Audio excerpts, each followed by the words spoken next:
For football fans around the globe, the pinnacle of the sport is the World Cup final. But what if that match was ultimately just the precursor to a game between the best humans and the best robots?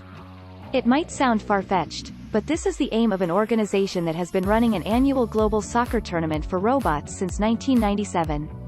Founded by a group of robotics scientists, the Robot Soccer World Cup or RoboCup has set itself an ambitious goal. By the middle of the 21st century, a team of fully autonomous humanoid robot soccer players shall win a soccer game, complying with the official rules of football governing body, FIFA, against the winner of the most recent World Cup. RoboCup teams already use human-shaped robots with advanced artificial intelligence software systems that enable them make decisions for themselves, such as whether to shoot or pass. But could these robots ever be good enough to beat a World Cup winning squad of humans by 2050? It's certainly plausible. I wouldn't bet too much on it, but I wouldn't bet too much against it either, says Peter Stone, RoboCup president and computer science professor at the University of Texas at Austin. 30 years is a long time technologically speaking. A lot can happen in that kind of time span. In the meantime, RoboCup has another aim, to serve as a vehicle to promote both robotics and AI. Teams from around the world participate in the global competition, which currently has a number of different categories. In the Standard Platform League, teams all use the same robot, so the focus is on their development of AI software. While in the Humanoid League, teams design and build their own robots, so they have to develop both their own AI and the physical robotics. Other events include RoboCup Rescue, where robots compete in search and rescue scenarios, and RoboCup at Work, involving work-based tasks such as manufacturing and delivery. Playing football is, however, the main focus. One challenge is building a robot that can run as quickly and easily as a person, can bend it like Beckham, or kick the ball and change direction, says Professor Stone. I wouldn't have imagined where we're at now 20 years ago, but there's still a long way to go. Among the teams that have competed in the RoboCup is Cyrus, a group of AI and robotics staff and students from Canada's Dalhousie University. New Tech Economy is a series exploring how technological innovation is set to shape the new emerging economic landscape. With no physical tournament being held since 2019 due to coronavirus, in June Cyrus won an online event, RoboCup Software League, where teams compete inside a computer game. Mahtab Sarvmaili, a Cyrus team member and postgraduate computer science student, says she believes it is quite possible that robotic sports will become widespread and potentially profitable in the future. This may or may not happen, but as an ambitious vision it drives a global, creative and enthusiastic community of researchers to develop AI soccer towards that goal, she says. It will be profitable through the ads, just as live, human, sports games are. In the long term, however, even advocates of robot sports believe that keeping the public's attention might pose a problem if the machines do reach a stage where they can compete with humans.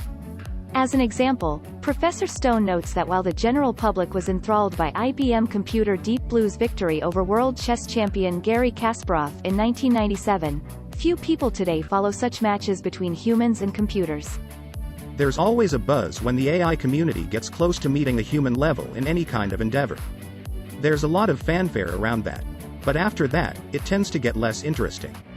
The true benefit from RoboCup instead comes, says Professor Stone, in how spin-off technologies can help advance the wider world of robotics. One of the world's leading users of robots, Amazon Robotics, was originally founded by a previous RoboCup winner, Raffaello D'Andrea. In 2003 he set up robotics firm Kiva Systems, which was then bought for $775 million by retail giant Amazon in 2012 and renamed.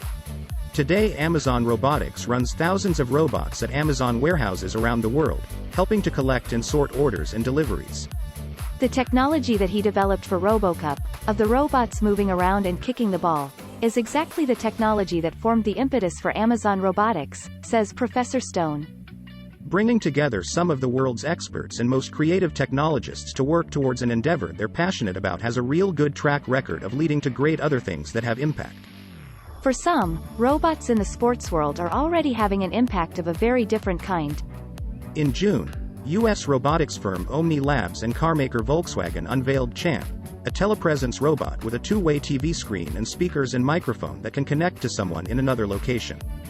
Champ has been designed so children who are too ill to attend a football game or other sporting event can go out onto the pitch remotely with their favorite team.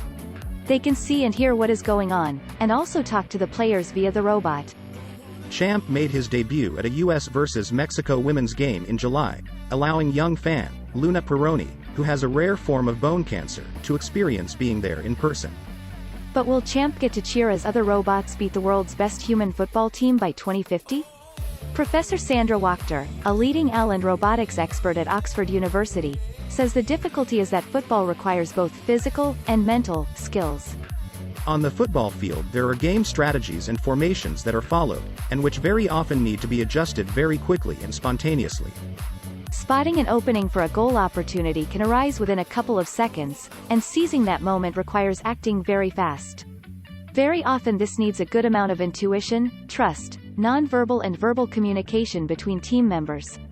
At some point, robotics may well surpass human capacity when it comes to playing football, but it is hard to say if and when this will happen.